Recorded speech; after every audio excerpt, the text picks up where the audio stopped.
Digital classes of Lalbagh girls. तो बच्चों, आज का ये वीडियो क्लास 9th के लिए है, जिसमें मैं आपको कबीरदास जी नामक पाठ पढ़ाने जा रही हूँ, जिसमें जो अंत के दो दोहे बचे हैं वो मैं आपको बताऊँगी इसमें।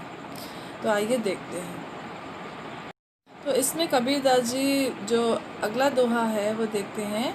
यह तन काचा कुंभ है, लिया फिरौथा साथ, ढपका लागा फूट गया कछ न आया हाथ। अब यहाँ पर जो है कुछ शब्द हैं, उन्हें देख लेते हैं। तन का अर्थ होता है शरीर, काचा का अर्थ होता है कच्चा, कुंभ का मतलब होता है घड़ा, और ढपका का मतलब होता है धक्का।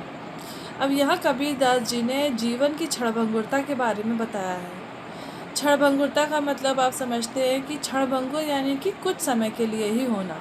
जैसे आज हमारा जीवन है, लेकिन अभी थोड़े समय बाद क्या होगा हमें भी नहीं पता। तो वही बात यहाँ पे कही गई है कि कबीरदास जी कहते हैं कि हमारा जो शरीर है वो क्षणभंगुर है, वो समाप्त हो जाने वाला है। और क्या है, यह तन कांचा कुंभ है। कांचा कुंभ यानी कच्चा घड़ा। ये हमारा जो शरीर है वो कच्चे घड़े के समान है। फिर लियो फिरौथा साथ, जीवन भर हम उसे साथ लेके चलते हैं, लेकिन हमें ये भी नहीं पता होता कि कब ये कच्चा घड़ा जो है वो फूट जाएगा, यानी ये जो हमारा नश्वर शरीर है ये समाप्त हो जाएगा। हमें नहीं पता होता कब कौन सी बीमारी हमें लग जाएगी, नहीं पता। आजकल के समय में जहाँ पूरी दुनिया जो है एक वायरस से लड़ रही है, तो हम में से किसी को भी नहीं पता कि हम कब इस वायरस की चपेट में आ जाएंगे। तो इस समय सबसे ज़रूरी क्या है, उस ईश्वर को याद करना, क्योंकि वो ईश्वर ही है जो हमारी मदद कर सकता है। तो यही बात कबीरदास जी यहाँ कहते हैं कि ढपका लगा फूट गया। लेकिन ढपका लगा यानी कि ज़रा सा धक्का लगेगा और क्या होता है, घड़ा जैसे फूट जाता है, उसी प्रकार से हमारा शरीर भी नष्ट हो जाता है। कछु ना आया हाथ, और फिर क्या होता है, कुछ भी हमारे हाथ नहीं आता है। क्यों नहीं आता?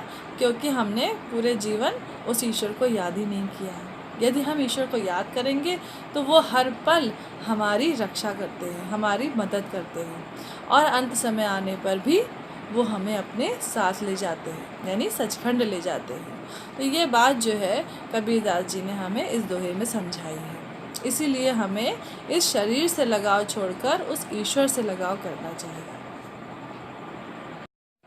अब इसके जो है काव्यगत सौंदर्य में आप लिख सकते हैं कि कबीरदास जी ने जो है क्या नाम है, इस नाशवान शरीर के बारे में बताया है कि पता नहीं कि जो है काल के एक छोटे से आघात से कभी भी ये शरीर समाप्त हो जाता है।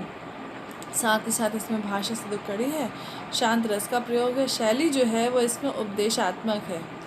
और इसके अलावा भाव साम्य में आप एक दोहा है, यह ऐसा संसार है सेंबल फूल, ये भी लिख सकते हैं। इसमें अगला देखते हैं। तो इसी में आखिरी जो आपका दोहा है वो देखते हैं कि कबीरा कहा गरब यो, देहि देख सुरंग, बिषणिया मिलबो नहीं, जो काचली भुजंग। अब यहाँ पे कुछ शब्द हैं वो देखते हैं। पहले गरबियो का अर्थ होता है गर्व करना। दूसरा है देही, देही का अर्थ है शरीर। सुरंग का अर्थ होता है सुंदर, सुंदर रंग। बिछुड़िया का अर्थ होता है बिछड़ने पर। अब यहाँ काचली है, काचली यानी केचुली, केचुली का अर्थ है यहाँ पे सर्प की जो केचुली होती है उससे कहा गया है। भुवंग यानी कि सर्प। तो अब इसका अर्थ देखते हैं कि कबीरा कहा गरब यो, देही देख सुरंग। अब कह रहे हैं कि जो है कबीरदास जी कहते हैं कि हमें गर्व नहीं करनी चाहिए। कहा गर्व यो यानी हमें गर्व नहीं करना चाहिए। देही देख सुरंग, सुरंग के समान अपनी देह को देखकर, सुरंग यानी सुंदर, अपने सुंदर से रंग को देखकर हमें इस शरीर पर गर्व नहीं करना चाहिए। क्यों गर्व नहीं करना चाहिए? क्योंकि बिछड़ियाँ मिलबो नहीं। एक बार ये शरीर अगर हमसे बिछुड़ जाता है तो दोबारा कभी भी नहीं मिलता। उसी प्रकार से जिस प्रकार से ज्यों काचली भुवंग, जिस प्रकार से जो सर्प होता है वो एक बार जब अपनी केचुली छोड़ देता है फिर दोबारा उसे वो केचुली नहीं मिलती है, उसी प्रकार से ये शरीर भी एक बार जब हमसे छूट जाता है तब दोबारा हमें इस शरीर में आने की अनुमति नहीं होती है। तो मृत्यु के पश्चात सभी का शरीर छूट जाता है। कोई भी व्यक्ति ऐसा नहीं है जो मरने के पश्चात फिर से इस शरीर को धारण कर सके।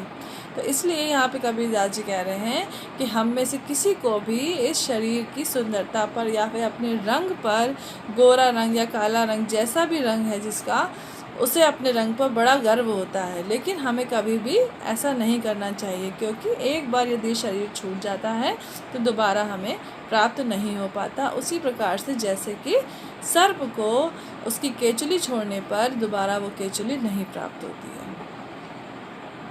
काव्य का सौंदर्य लिखेंगे जिसमें आप ये लिख सकते हैं कि इसमें कबीरदास जी ने सुंदरता का अभिमान करने के लिए नहीं कहा है कि हमें सुंदरता पे अभिमान नहीं करना चाहिए।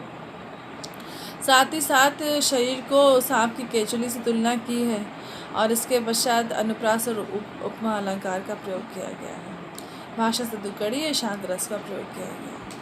Thank you. तो आप लोग ये चैप्टर पढ़िए और समझिए।